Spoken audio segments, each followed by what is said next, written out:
What's up, guys? Cliff here from the Sunday Drive.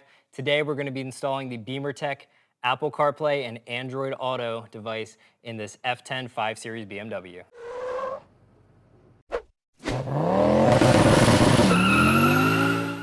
So today we're going to be installing the Bimmer-Tech Multimedia interface. Now this is their CarPlay and Android Auto version of their multimedia interface, or MMI.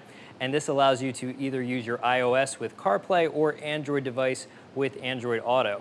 This also allows you to mirror your device to the factory's native display, and we'll be showing you how to set your devices up at the end of the video. Today we happen to be installing this on a 5 Series F10 BMW, but it also works with most F Series BMWs.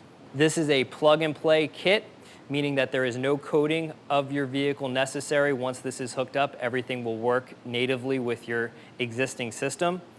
Now this MMI can also be paired with a rear-facing backup camera as well as a front-facing camera. If you guys are interested in any of these products, we'll have them linked down in the description of this video.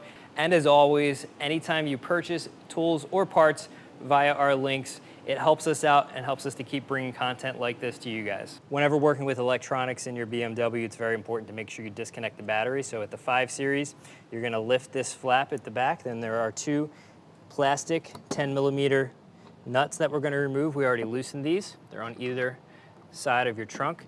And then this center is gonna lift up. And right here is your battery. It's also connected by a 10mm nut. You're gonna loosen that, but not remove the nut. And then we're going to lift up the negative terminal and slide that down to the side so it can't come in contact with the negative terminal on the battery.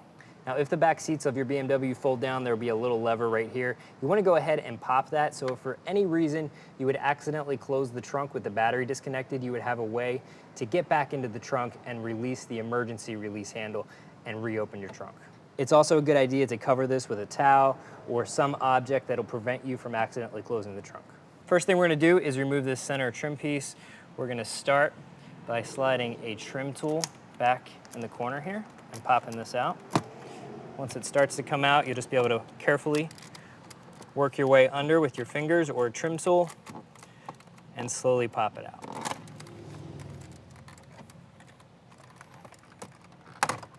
Disconnect your stop button, press down on this tab and pull out the connector. Now there's two connections at the middle. We have this white connector right here that's the same as the start-stop button. Push down the tab, pull it out, and then there's an additional connector that goes to your 4-ways. This is looking at it from the bottom. There's a similar tab right here. We're gonna press that down and pull that out. And then this is clipped right here. So you're just gonna wiggle this and the clip will release. There you go. Remove the two T20 screws at either side of your radio controls. There's two additional T20s that hold in the display. They're going to be under each bottom corner. And be careful not to drop these down behind the head unit. Now you can go ahead and rock the bottom of the display out.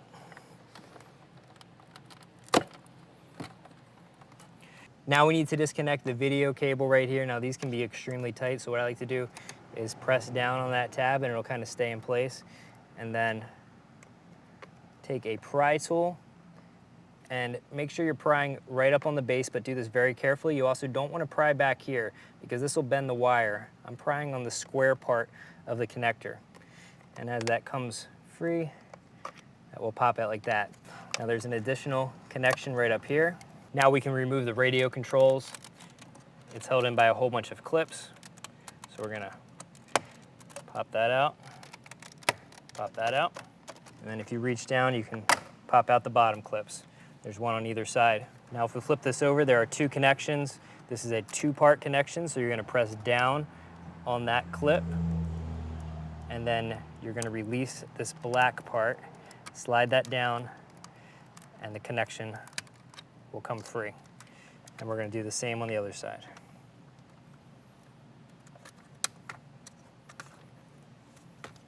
Now we're gonna remove the head unit. It's held in by 4 T20 screws. Now before sliding your head unit out, you want to make sure that you're protecting your center console with a towel. This is a pretty heavy piece, so you want to usually double your towel up. Now at the back of the head unit, there's only one connection that we need to disconnect, and that's the main harness coming in right here. So usually I need to push these kind of out of the way, they'll bend. And then this has a clip that you're gonna pull up. So I'll slow that down and do that again for you. So there's a clip right here.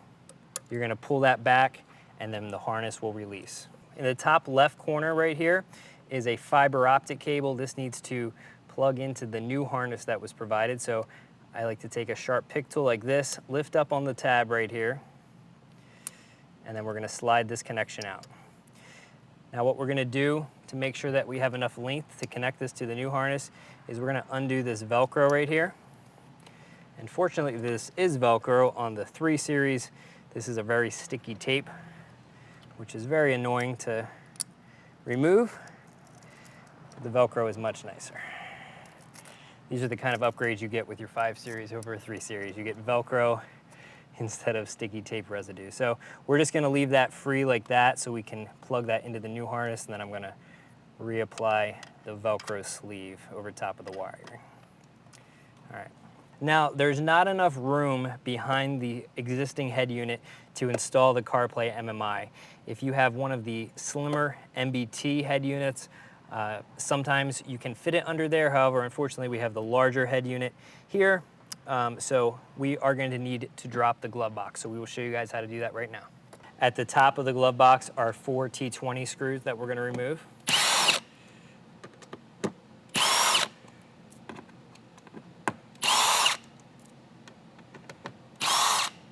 Pop your glove box open, and on the right and left sides, down along the side and towards the bottom, are 2 more T20s that you're going to need to remove.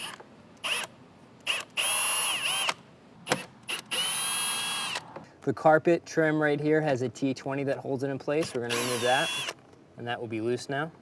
There are 2 10mm bolts right here. We're going to loosen those. So there's one on the left and one on the right.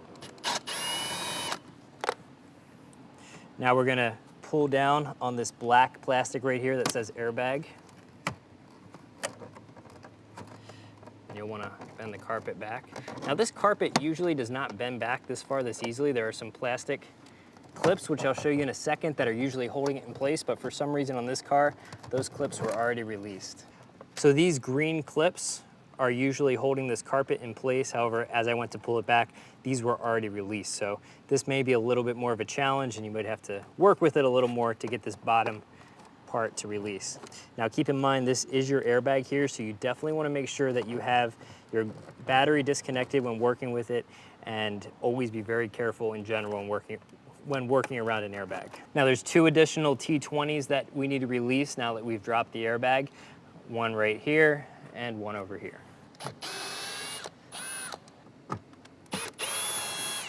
One difference between the F10 5 Series and your F30, F32, 3 and 4 Series BMWs is that there is a T30 Torx bit screw mounted at the end of the glove box, so you need to remove this side panel all the way over on the passenger side and release that T30 Torx bit, or you will not be able to release the glove box.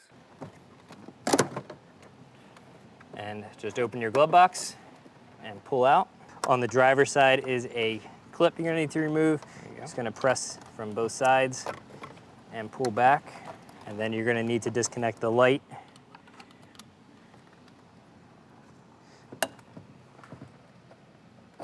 There you go. So I just slid this pick tool in the top, created a gap, and then pulled the connector out. Now you're gonna take your harness that was provided from Bimmer-Tech, and you're gonna find this green fiber optic connection we disconnected previously, and you're gonna plug it into the exact same spot on your new harness where it was disconnected to from the factory harness.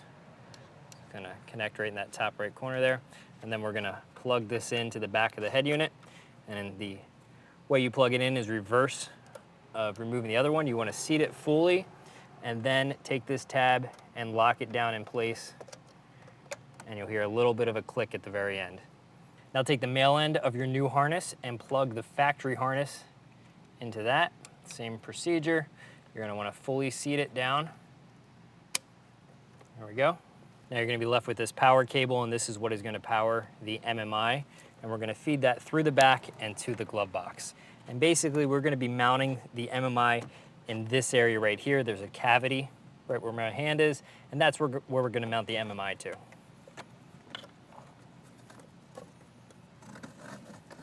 So I'm taking that wire behind this metal post right here. All right, so we have that fed through. We're just gonna let that hang for a minute. Now this right here, this pink connector, or purple, was the one that we disconnected from the back of the screen. There is a clip that holds it in place right up here. We're just gonna pull that down. Now this wire is very well wrapped, so you're not gonna hear any rattling. And this is gonna go down to this same area and plug into the MMI. Now take the provided video cable and plug that into the back of the screen. You'll wanna take the 90-degree connection and plug that in right here. All right, and now we can go ahead and reinstall the screen. You're gonna put the top in first, and then it has these two tabs that you need to engage. So we're gonna put the top in and then rock the bottom in after. Reinstall the two T20 screws. And again, you don't want to over tighten this, just snug it up.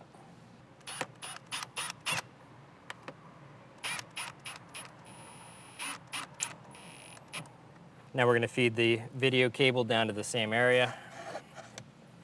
Now we're going to take the antenna, and where you place this doesn't really matter. Your phone will pick it up very well in the car.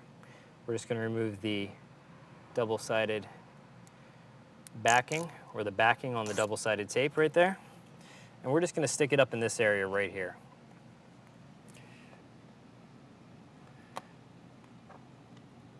On the bottom of your MMI are your dip switch settings, and the only one that you need to mess with is dip switch 3. 1 and 2 should be set to on, 4 isn't used, 5 through 8 are defaulted to off, and then 3 is set up based upon your screen size. So if you have the smaller 6.5-inch screen, you want this set to off.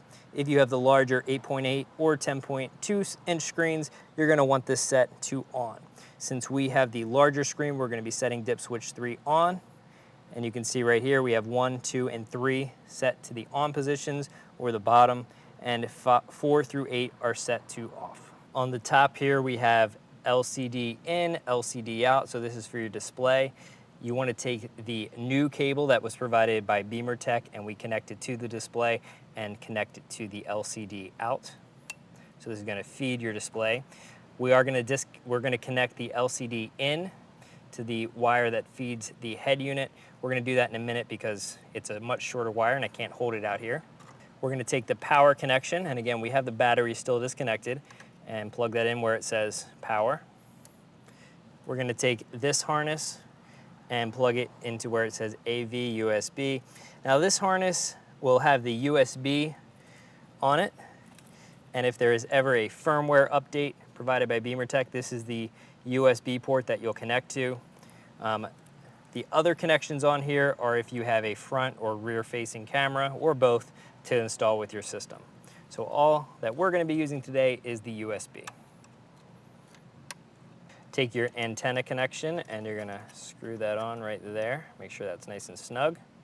Now we have everything connected except for the LCD in. Again, that's just a shorter wire, so we're going to plug that in when we have the MMI unit pretty much installed.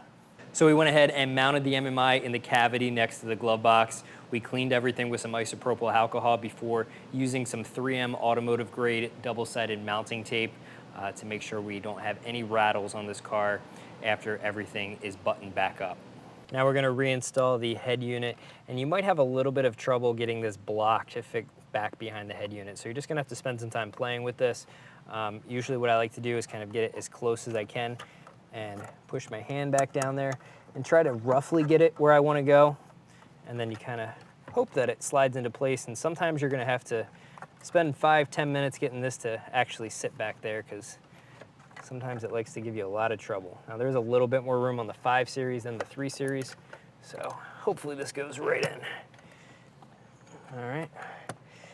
It looks like we're in there. Now you don't want to use the screws to pull your head unit back in because that will end up breaking things behind the head unit. You want to make sure that you can push this back by hand. You don't want to have the screws pull it in. Now the T20s that we removed from the head unit are longer than all of the other screws, so just keep that in mind.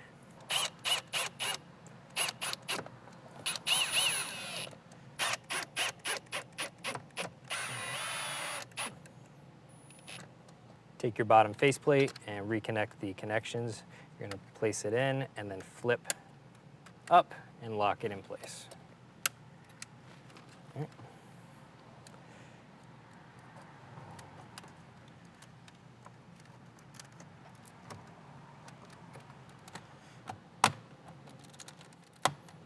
So 1, 2, 3, 4 clips, and then reinstall the 2 T20 screws in the top corners. Now we're going to temporarily reinstall this trim piece because the glove box does need to be installed before you finally reinstall the trim. However, we want to test everything out to make sure it's working before we put the glove box back up in place. So we're just going to go ahead and reconnect the start-stop button, as well as our 2 connections in the middle, just to make sure we don't have any electrical problems with the vehicle. All right. Now we're just going to set that in place right there.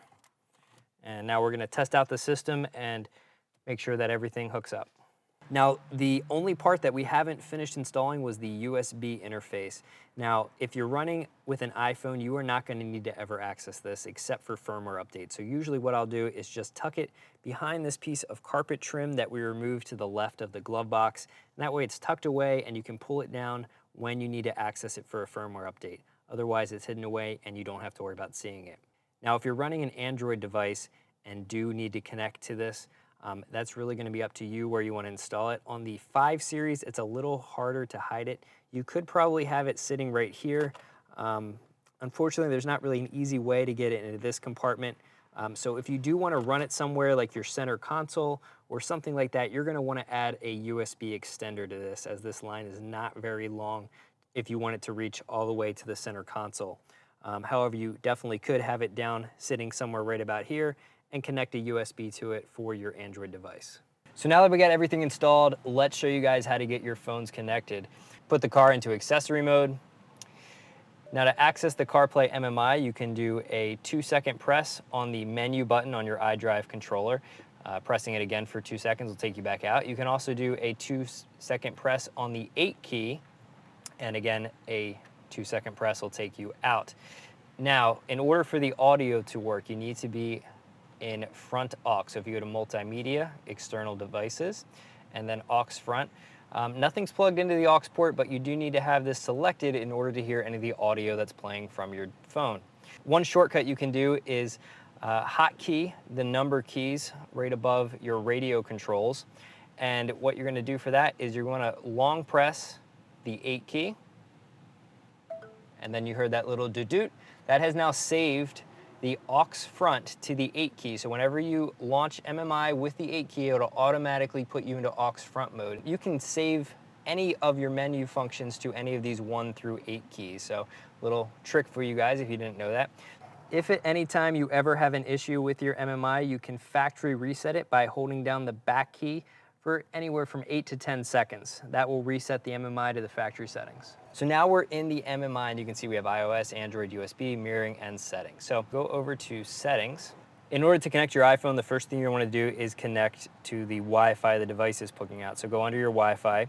You're going to select CarPlay MMI and then enter the password 1, 2, 3, 4, 5, 6, 7, 8.